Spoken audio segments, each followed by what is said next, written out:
The morning started like any other on New Seoul mining colony. Tae-ho Kim walked through the metal corridors checking on his Marines. As a Marine gunnery sergeant, he made sure everyone was ready for another day of protecting the miners and their families. The asteroid colony was small, but it was home to nearly 3,000 people. Administrator Hee-jin Park was already in her office when Tae-ho stopped by for their daily meeting. She looked tired but smiled when she saw him. "Another quiet night," she said, pouring coffee for both of them.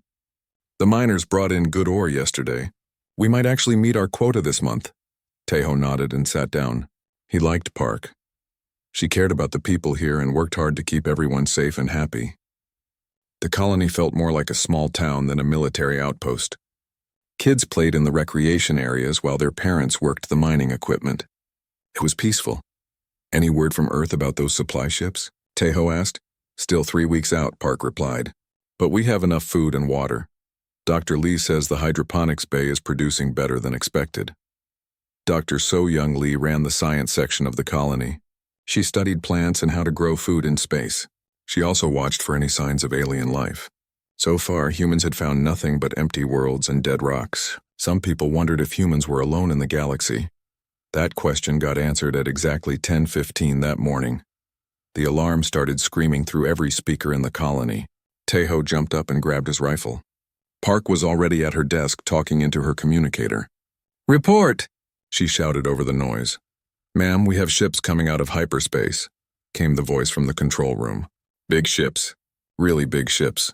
Tae-ho ran to the observation deck with Park right behind him. Through the thick glass, they could see space itself seemed to be tearing open. Bright lights flashed and then massive dark shapes appeared. Ships bigger than anything humans had ever built. There were dozens of them. "Get me Dr. Lee," Park ordered, "and wake up everyone who's sleeping.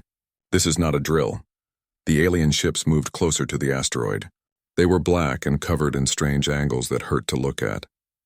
Red lights pulsed along their sides like giant heartbeats. The biggest ship was longer than the entire mining colony. Dr. Lee arrived running and out of breath.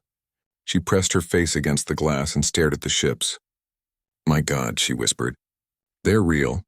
They're actually real. Can we talk to them?" Park asked. "I don't know. Let me try." Dr. Lee rushed to the communications panel. She started sending out signals on every frequency she could think of.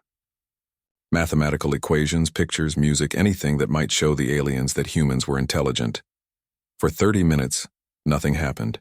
The alien ships just sat in space watching the colony. Then every screen in the control room flickered and showed the same image. An alien face filled the screens. It looked like someone had crossed a lizard with a machine. Green scales covered most of its skin, but metal parts replaced one eye and half of its jaw. When it spoke, its voice sounded like steam escaping from a broken pipe. "I am War Prime Vextar of the Hegemony 4th Fleet," the alien said. "You will surrender this facility immediately." Park stepped forward. "I am Administrator Hee-jin Park. We are peaceful miners. We mean no harm to anyone." The alien's remaining eye focused on her. "Your intentions are irrelevant. The Hegemony claims this system. You have 1 standard hour to evacuate all personnel. After that, we will destroy everything." "Wait," Dr. Lee said, moving next to Park. "We can discuss this. Maybe we can share the system. There's plenty of room for everyone." Vextar made a sound that might have been laughter. "Lesser species do not negotiate with the Hegemony. Submit or die. Those are your only choices." The screen went black. Park stood silent for a moment. Then she turned to her staff. "Start the evacuation procedures. Get the civilians to the transport ships. Priority goes to families with children." "What about the mining equipment?" someone asked. "Leave it. People are more important than machines." Tae-ho was already on his radio calling his Marines. "All units report to the armory. Combat gear, full loadout. This is real." His 12 Marines responded quickly. They were good soldiers who had served together for 2 years. Corporals Jin-woo Han and Sergeant Da-yoon Choi were his most experienced fighters. Private Hyun Soo-nam was the youngest at 19, but he was brave and smart. While civilians ran to the evacuation ships, Tae-ho gathered his squad in the armory. "The aliens gave us 1 hour," he told them. "Most people will get away in time, but someone needs to stay behind and make sure everyone gets out safe." "How long do we need to hold them off?" Sergeant Choi asked. "As long as it takes," Tae-ho replied. "The transport ships need at least 2 hours to get everyone loaded and clear of the asteroid field." Private Nam raised his hand. Sarge, what if they just blow us up from space? Then we die doing our job, Tejo said. Anyone who wants to leave with the civilians can go. No shame in that. None of his Marines moved toward the door. With 15 minutes left before the deadline, most of the civilians were on the transport ships. Park refused to leave until the last family was safely aboard. Dr. Lee stayed behind to help coordinate the evacuation and study the aliens. Young Min Kang. The chief engineer volunteered to stay and help the Marines. I know every tunnel and maintenance shaft in this place, he said. You'll need someone who knows where everything is. The transport ships launched with 10 minutes to spare. 3,000 people escaped into hyperspace while 13 Marines, 1 administrator, 1 scientist, and 1 engineer remained behind. Tai-Ho watched the ships disappear on the scanner. At least the civilians were safe. He turned to his team. Positions, everyone. They'll be coming soon. The hour passed. Then another 10 minutes. Maybe the aliens had changed their minds. Then the biggest alien ship moved closer to the asteroid. A bright beam of light reached down from the ship, and something large began descending toward the colony's main landing platform. Tejo could see it through the observation deck windows. It was huge, easily 12 feet tall, covered in black armor with red lights pulsing across its surface. The thing had 4 arms and moved like a machine built for war. The alien landed with a crash that shook the entire colony. It walked slowly toward the main entrance, each step making the floor vibrate. Tejo met the creature in the central plaza, rifle in hand but pointed down. His Marines took positions around the area, hidden but ready. The alien stopped 20 feet away and looked down at him. When it spoke, its voice came from speakers in its armor. I am War Prime Vextar. You should have fled with the others. Tejo looked up at the massive alien war machine. He was scared, but he didn't show it. Instead, he did something that surprised everyone, including himself. He smiled. Submit or die, primitive, Vextar hissed through his speakers. Tejo's smile got wider. You know what? I choose option 3. There is no option 3. Sure there is, Tejo said, still smiling. We fight. War Prime Vextar stared down at the human who had just smiled at him. In 300 years of conquest, no lesser species had ever responded this way. They begged, they cried, they tried to run. None of them smiled. You choose to fight? Vextar asked. His mechanical voice carried confusion. You are 13 against my entire fleet. Tejo shrugged. Numbers never stopped Marines before. The alien raised one of his 4 arms. A weapon that looked like a twisted piece of metal appeared in his hand. Energy crackled between its points. I will give you one more chance. Surrender now and die quickly. Thanks, but no thanks, Tejo said. He raised his rifle and fired 3 shots at the alien's chest. The bullets sparked off the armor and fell to the ground. Vextar fired back. The energy blast missed Tejo by inches and melted a hole in the wall behind him. The human rolled behind a piece of mining equipment and kept shooting. All units weapons free. Tejo spoke into his radio. Show these things what Marines can do. The battle for New Sol Colony began.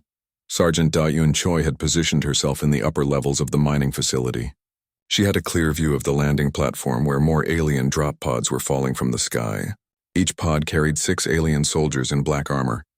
Choi aimed her rifle at the first pod to open. The aliens inside moved like they expected no resistance. They walked in straight lines toward the colony entrance. Perfect targets, her first shot took down the lead alien. Her second and third shots dropped 2 more. The remaining 3 aliens looked around in confusion. They had never been ambushed before. Corporal Jin Woo Han was in the lower tunnels with Private Hyun-Soo Nam and 3 other Marines. Engineer Young Min Kang had shown them how to use the mining charges as explosives. They planted them in the main corridor and waited. 20 alien soldiers marched through the tunnel in perfect formation. They made no attempt to take cover or watch for traps. Han let them get halfway through before he triggered the charges. The explosion brought down half the tunnel ceiling. Rock and metal crushed 8 aliens instantly. The others were trapped on the wrong side of the cave-in. They don't know how to fight us, Nam said, amazed. They're just walking into our guns. That won't last long, Han replied. They'll figure it out soon enough. He was right. After losing 30 soldiers in the first hour, the aliens changed their tactics. They stopped walking in straight lines and started using their superior technology. War Prime Vexatar was furious. These humans should have been dead within minutes. Instead, they had turned the mining colony into a maze of death. His soldiers were dying faster than they could advance. "Bring up the heavy weapons," he ordered, "and send in the hunter drones." The hunter drones were small flying machines with energy weapons. They could fit through small spaces and find hidden enemies. Vextar had used them to root out resistance fighters on dozens of worlds. Dr. So-Young Lee was in the colony's computer center, trying to understand how the alien technology worked. She had managed to hack into a damaged drone and was studying its systems. "This is incredible," she told Administrator Park over the radio. "Their weapons are powerful, but they're designed for fighting in open spaces. They're having trouble with our enclosed tunnels and corridors. Can we use that somehow?" Park asked. She was in the emergency command center coordinating the defense. "Maybe. Give me more time to study this." The hunter drones found Sergeant Choi first. She was changing positions when 3 of the flying machines spotted her. Their energy beams cut through the metal walls like paper. Choi ran through the upper levels with the drones chasing her. She turned a corner and found herself face to face with 2 alien soldiers. They raised their weapons, but she was faster. Her rifle fired twice and both aliens fell. The drones caught up with her at the end of the corridor. There was nowhere left to run. Choi smiled just like her sergeant had done. If she was going to die, she would do it fighting. She emptied her rifle at the drones. One went down, but the other 2 kept coming. Then Engineer Kang appeared from a maintenance shaft with a welding torch. The hot flame confused the drone's sensors long enough for Choi to reload. Together, they destroyed the remaining drones. "Thanks," Choi said. "Marines aren't the only ones who know how to fight," Kang replied. In the lower tunnels, the situation was getting worse. The aliens had brought up heavy weapons that could blast through the cave-ins. Corporal Han and his team were running out of places to hide. Private Nam was setting up another ambush when he saw something that made his blood run cold. A massive alien in golden armor was walking through the tunnel. This one was bigger than the others and moved differently. It looked like a commander. The golden alien carried a weapon that glowed with white energy. When it fired, the entire tunnel shook. Rock and metal vaporized where the beam hit. "Fall back," Han ordered his team. "We can't fight that thing head-on." They retreated deeper into the colony, but the golden alien followed them. Its weapon carved through every barrier they had built. Soon they would run out of tunnel to retreat through. Taeho was still fighting War Prime Vextar in the central plaza. The alien commander was fast despite his size, and his weapons were incredibly powerful. But Taeho was faster and knew the colony better. He used every piece of cover, every maintenance hatch, every shadow. When Vextar fired his energy weapons, Taeho was already somewhere else. When the alien tried to follow, he ran into carefully placed traps, but Taeho was getting tired and his ammunition was running low. Worse, he could hear the fighting getting closer as his Marines were pushed back from their positions. "Sergeant," Private Nam's voice came over the radio. "We've got a problem down here. Some kind of super alien is pushing us back to the main level." "Roger that," Taeho replied. "Dr. Lee, please tell me you found something useful." "I think so." Lee's voice crackled through the static. "Their armor has a weak point. The power source is located in the chest area, but it's protected by overlapping energy shields. How do we get through the shields? You need to overload them. Hit the same spot with multiple weapons at exactly the same time." "Easier said than done," Taeho muttered.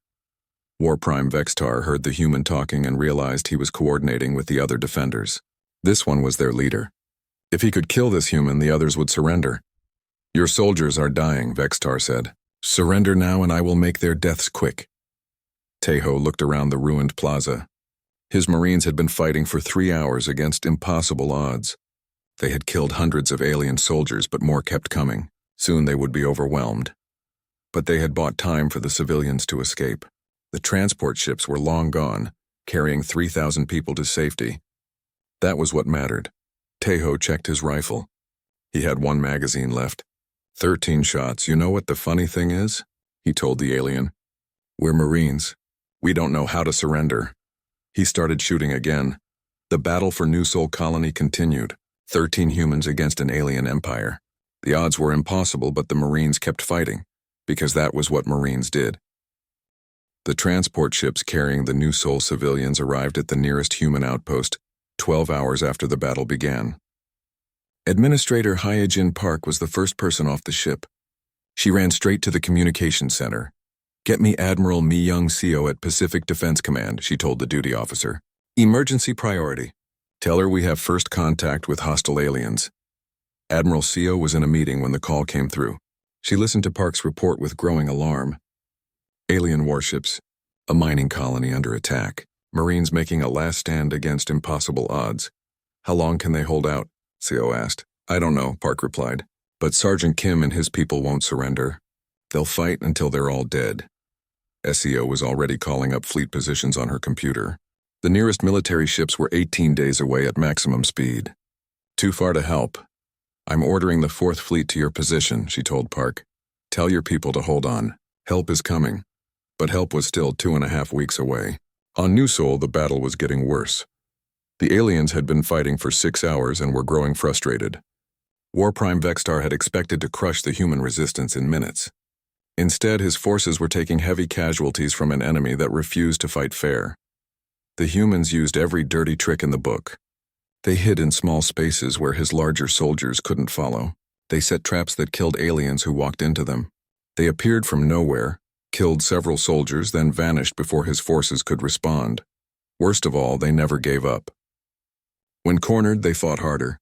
When outnumbered, they found ways to even the odds. When their weapons ran out of ammunition, they used mining tools and bare hands. Vexitar had conquered 47 worlds. He had never encountered anything like these humans. War Prime, his second-in-command, reported. We have lost over 300 soldiers. The humans number less than 10 now, but they continue to resist. Bring down another battalion, Vextar ordered, and deploy the siege engines. The siege engines were massive weapons designed to break through fortified positions. They had never been needed against a mining colony before. In the lower tunnels, Corporal Jinwoo Han was down to his last 3 Marines. Private Nam had been wounded in the leg but refused to slow down. The golden-armored alien commander was still hunting them through the collapsed passages. Sarge, we're running out of places to hide, Nam whispered into his radio. Copy that, Taeho replied. Everyone fall back to Position Alpha. We make our stand there. Position Alpha was the colony's power plant. Engineer Kang had rigged it with enough explosives to level half the asteroid. If they were going to die, they would take a lot of aliens with them. Dr. Lee was still in the computer center studying alien technology when the siege engine started firing. The entire colony shook as energy beams carved through the outer walls. She had maybe 10 minutes before the aliens broke through to her position. She had learned something important about the alien empire during her research. The hegemony controlled thousands of worlds, but their strength came from fear, not military power. They conquered quickly by convincing their enemies that resistance was hopeless. Administrator Park, she broadcast to the evacuation fleet. Are you recording this? Yes, Dr. Lee, every word. Good. I want everyone to understand what we learned here. These aliens aren't invincible. They're bullies who have never faced real opposition. Their weapons are powerful, but their tactics are simple. They don't know how to fight a determined enemy. An energy beam punched through the wall next to her. Alien soldiers in black armor poured through the hole. They're here, Lee said calmly. Tell Earth what we discovered. Tell them how to fight these things. The transmission ended. In the central plaza, Taeho was still fighting War Prime Vextar. Both of them were wounded now. The alien's golden armor was cracked and smoking. Taeho had burns across his left side and was running on pure stubbornness. You should be dead, Vextar said. His mechanical voice carried something new. Confusion mixed with what might have been respect. Yeah, well, Marines are hard to kill, Taeho replied. He fired his last bullets at the alien commander. The shots sparked off the damaged armor but didn't penetrate. Taeho dropped his empty rifle and drew his combat knife. It was a tiny weapon compared to the alien's energy guns, but it was all he had left. This is madness, Vextar said. You cannot win. Winning isn't the point, Taeho replied. The point is not giving up. He charged at the 12-foot alien with nothing but a knife and determination. The remaining Marines were gathering at the power plant. Sergeant Choi dragged herself through the corridors with a broken arm. Corporal Han carried wounded Private Nam on his back. Engineer Kang waited for them with his hand on the detonator. Everyone here? Taeho asked over the radio. He was breathing hard and his voice was weak. All present, Sarge, Choi replied. What are your orders? Same as always. We hold the line. The aliens found them 20 minutes later. Hundreds of soldiers in black armor surrounded the power plant. War Prime Vextar himself led the assault, his golden armor now badly damaged from his fight with Taeho. The final battle was short but fierce. The Marines used every round of ammunition, every grenade, every weapon they could find. They made the aliens pay for every inch of ground. When Sergeant Choi fell, Private Nam picked up her rifle and kept shooting. When Corporal Han ran out of ammunition, he used his combat knife like Tae Ho had taught him. When Engineer Kang was wounded, he crawled to the detonator. Tae Ho was the last Marine standing. He faced War Prime Vextar one final time in the wreckage of the power plant. Both of them were dying, but neither would surrender. "I still do not understand you," Vextar said. "Why do you fight when you know you cannot win?" Tae Ho looked at the bodies of his Marines. Good people who had died protecting others. Because some things are worth fighting for even when you can't win. Such as what? Freedom. The right to choose your own path. The idea that no one has the right to make others kneel. Vextar raised his weapon for the final shot. "These concepts mean nothing. To you maybe," Tae Ho said. He was smiling again. "But they mean everything to us." Engineer Kang triggered the explosives. The power plant exploded with the force of a small nuclear weapon. The blast vaporized everything within a mile and cracked the asteroid in half. War Prime Vextar, his soldiers, and the 13 human defenders all died in the explosion. But something important had happened during those 18 hours of fighting. The alien empire had learned that humans were different from every other species they had encountered. News of the battle spread through hegemony space. For the first time in their history, a lesser species had fought back instead of surrendering. They had killed thousands of elite soldiers and destroyed one of the hegemony's most powerful commanders. On conquered worlds throughout the galaxy, subject species heard whispers about the mad humans who chose death over slavery. Some began to wonder if the hegemony was really as invincible as they claimed. The seeds of rebellion had been planted, and they were about to grow into something the alien empire had never imagined. A galaxy-wide revolution was coming. The news of War Prime Vextar's death reached the Hegemony High Command 3 days after the battle. Supreme Commander Kethavar stared at the report in disbelief. An entire battle group destroyed by 13 primitive humans on a mining asteroid. "This is impossible," he said to his council of war leaders. "Lesser species do not fight back. They submit or die." "The humans chose neither," replied War Prime Jexnal. "They created a third option." "There is no third option," Kethavar snarled. "Send the second fleet to human space. Destroy their homeworld. Make an example that will remind all species why they fear us." But the damage was already done. Word of the human resistance was spreading through the secret networks that connected enslaved worlds across the galaxy. Species that had lived under hegemony rule for centuries were hearing impossible stories. On the industrial world of Keftar, the reptilian secti workers whispered in their factories. The humans had faced certain death and chose to fight instead of kneel. For the first time in 300 years, some secti began to remember what freedom felt like.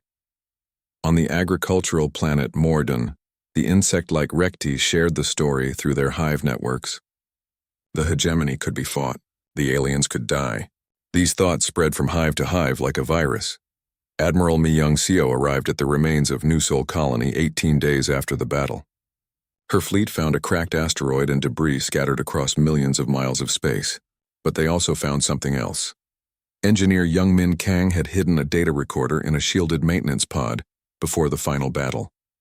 The device contained detailed information about hegemony weapons, armor, and tactics. More importantly, it contained recordings of everything that had happened. "Play the final transmission," Admiral Seo ordered.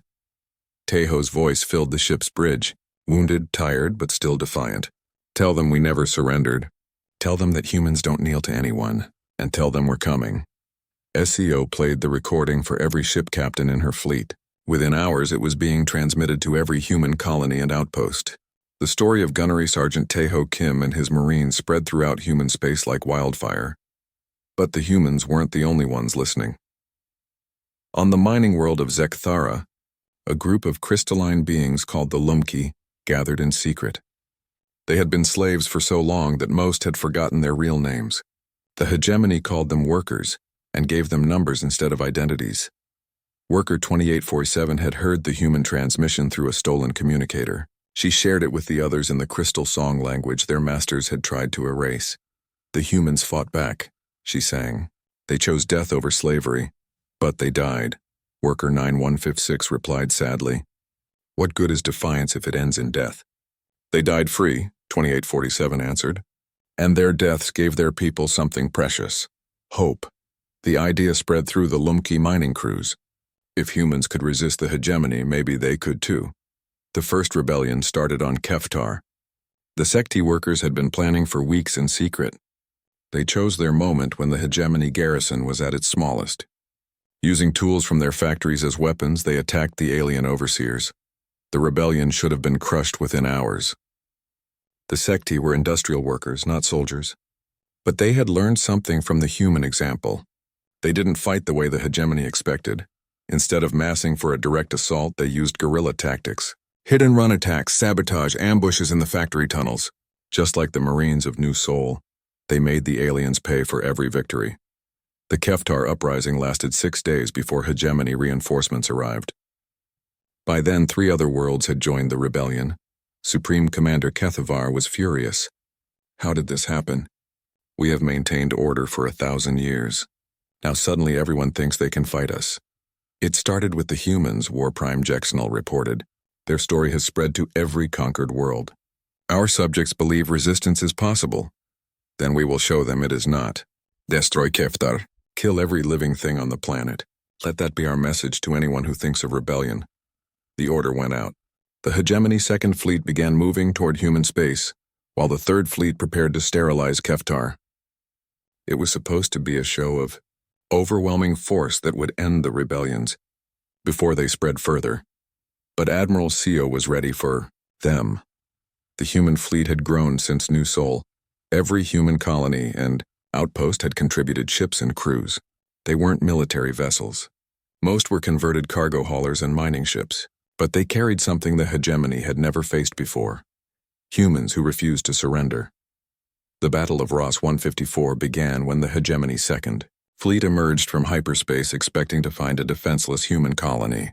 Instead, they found 200 human ships waiting for them. The alien commander, War Prime Zekvan, opened communications with the humans. Surrender immediately. You are outnumbered and outgunned. Admiral Seo replied with words that would echo across the galaxy. We are humans. We don't know how to surrender. The battle lasted 14 hours. The hegemony ships were more powerful, but the humans fought with desperate courage. They used ramming attacks, suicide runs, and tactics no sane species would attempt. When the human ship Taeho Kim lost its weapons, Captain Park Soo-jin rammed it into the alien flagship. When the transport vessel New Sol was surrounded, its crew detonated their reactor rather than be captured.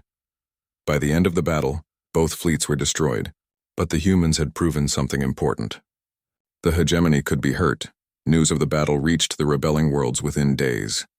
If humans could stand against hegemony battle fleets, maybe freedom was possible after all. On Mordun, the Rekti hives rose up as one.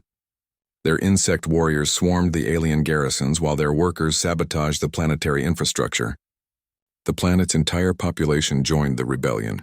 On Zekthara, the Lumki miners used their knowledge of the crystal caves to trap alien soldiers underground. They turned their mining equipment into weapons and fought with the same determination they had seen in the human recordings. 12 more worlds joined the rebellion. Then 30, then 50. Supreme Commander Kethvar watched his empire burning and knew he had made a terrible mistake. By trying to crush the human resistance, he had created something far worse. A galaxy-wide revolution. How many worlds are in open rebellion? He asked. 87 and growing, Jexnal replied. The humans have become a symbol of resistance. Every victory they win inspires others to fight. Then we will destroy their homeworld. Cut off the head and the body dies. The Third Fleet is already moving toward Earth, Jexnal reported. But sir, I must point out that destroying their home may not stop them. The humans seem to fight harder when they have nothing left to lose. Keithvar stared out at the stars. For 1,000 years the hegemony had ruled through fear, but fear only worked if your enemies wanted to survive. The humans had taught the galaxy something dangerous, that some things were worth dying for. And now that lesson was spreading faster than the hegemony could contain it. The galaxy would never be the same. The hegemony Third Fleet arrived at Earth with orders to end the human problem forever. 500 warships emerged from hyperspace near humanity's homeworld, ready to turn it into a dead rock. Fleet Commander Thekran expected to find a defenseless planet. Instead, he found the largest human fleet ever assembled waiting for him. 3,000 ships of every size and type surrounded Earth like an angry swarm. "This is impossible," Thekran said to his officers. Intelligence reported that most of their fleet was destroyed at Ross 154. "They built more ships," his tactical officer replied. Every human colony must have contributed vessels. Many of the human ships were clearly not military. Cargo haulers mounted with missile launchers, mining vessels carrying nuclear charges, even passenger liners equipped with ramming spikes. It looked like the entire human race had come home to defend their world. Admiral Seo commanded the defense from the battleship Defiant. She had survived Ross 154 by the miracle of chance and had spent the last month preparing for this moment. "All ships, this is Admiral Seo," she broadcast. "Remember New Seoul. Remember Sergeant Kim and his Marines. Today we show the galaxy that Earth bows to no one." The battle began at dawn, Earth time. The hegemony ships advanced in perfect formation, their energy weapons charging for the opening bombardment. They expected the humans to break and run when they saw the overwhelming firepower arrayed against them. Instead, the human fleet charged. It was the most insane thing any hegemony commander had ever seen. 3,000 ships racing straight at 500 larger, more powerful vessels.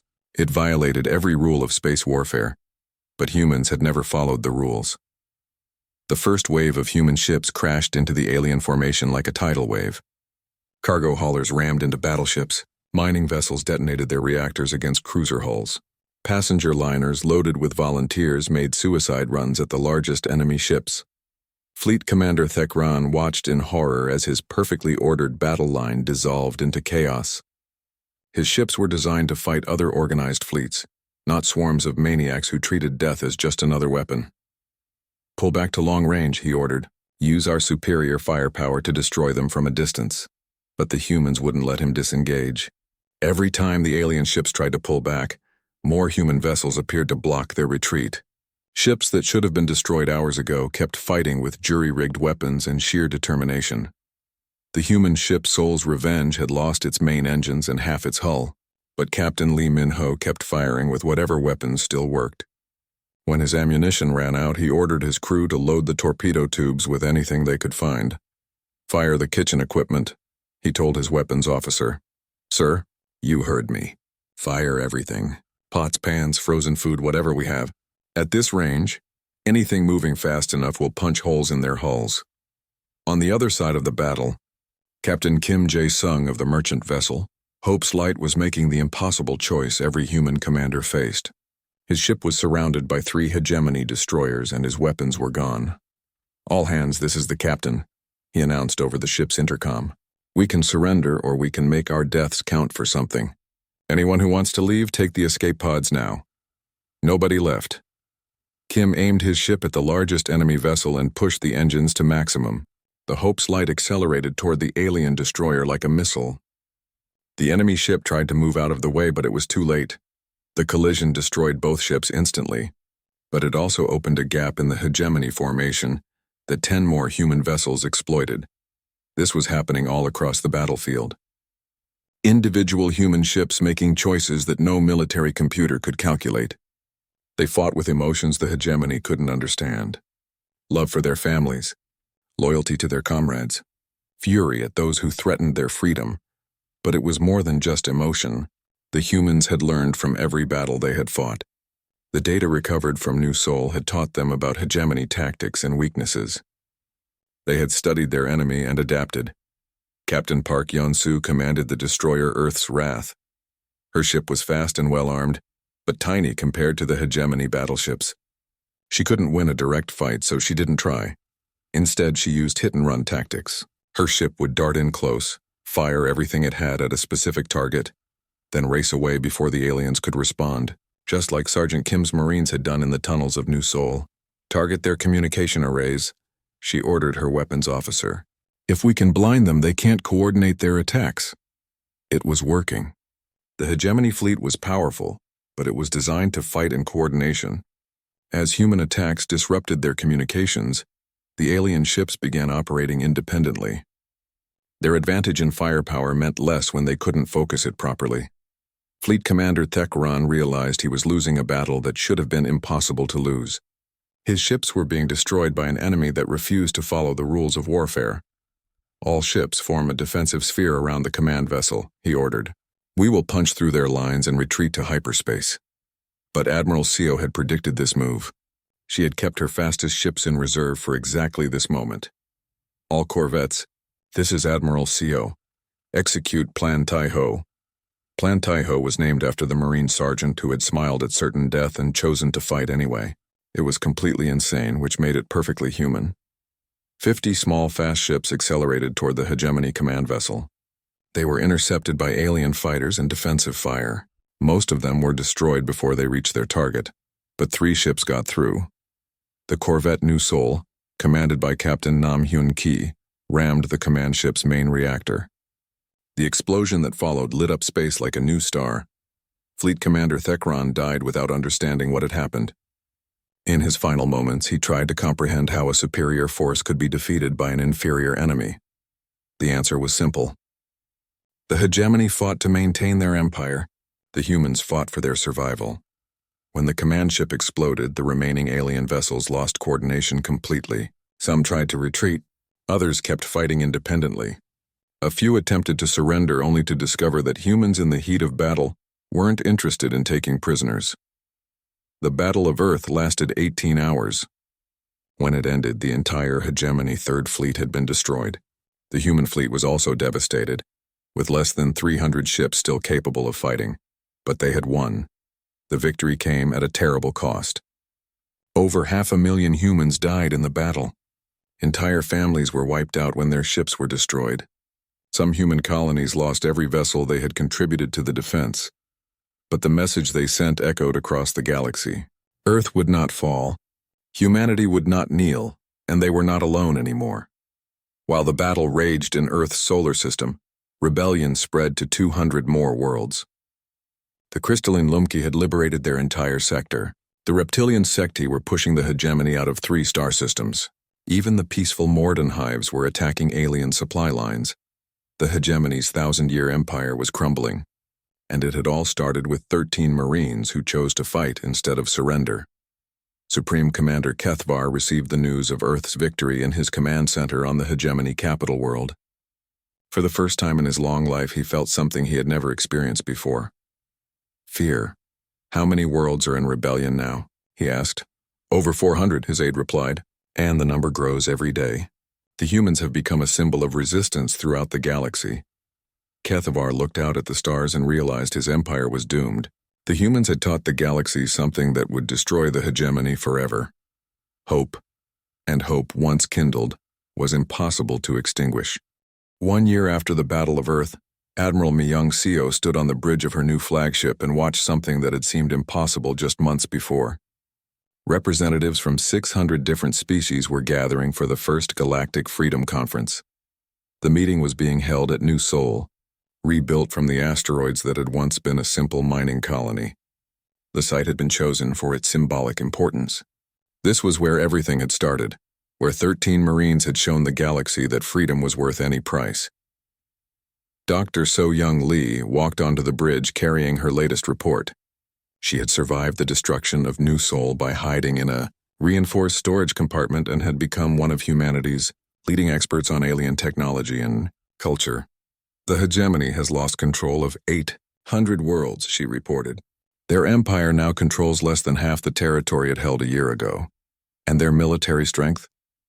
Seo asked. Cut in half. They're fighting rebellions on dozens of fronts simultaneously.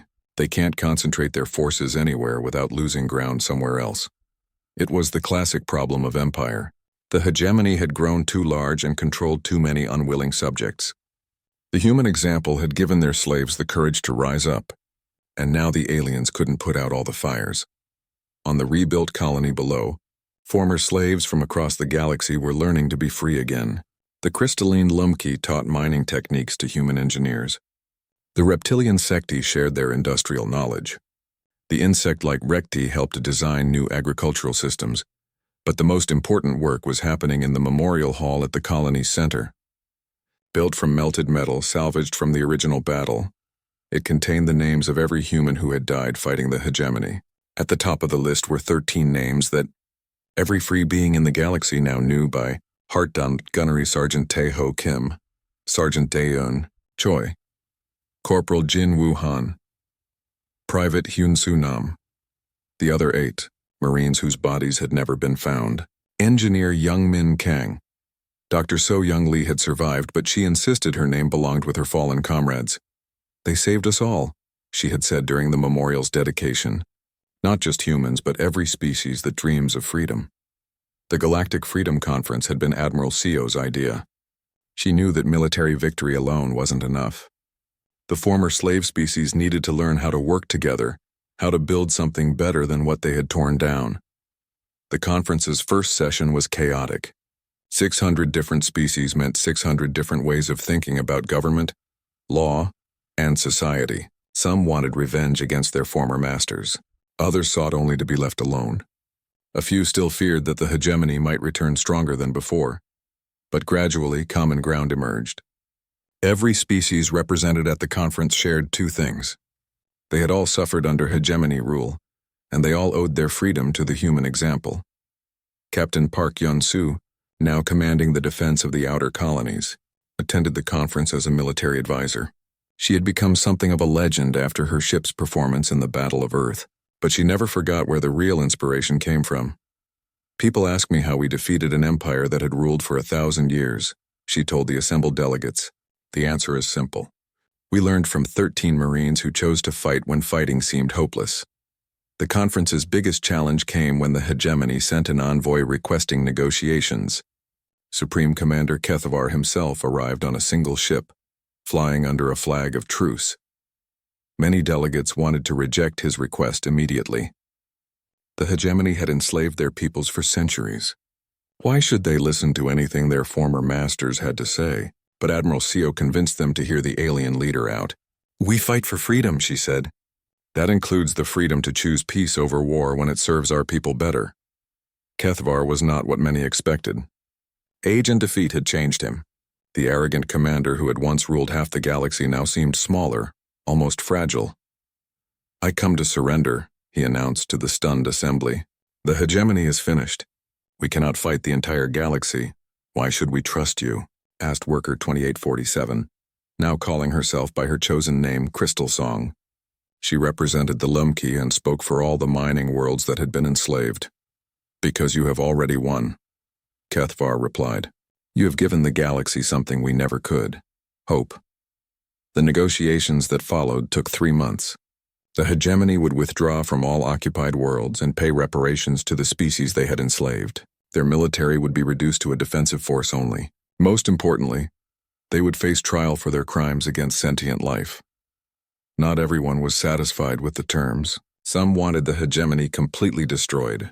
Others thought the punishment was too harsh for a defeated enemy. But Admiral Seo argued for a different approach.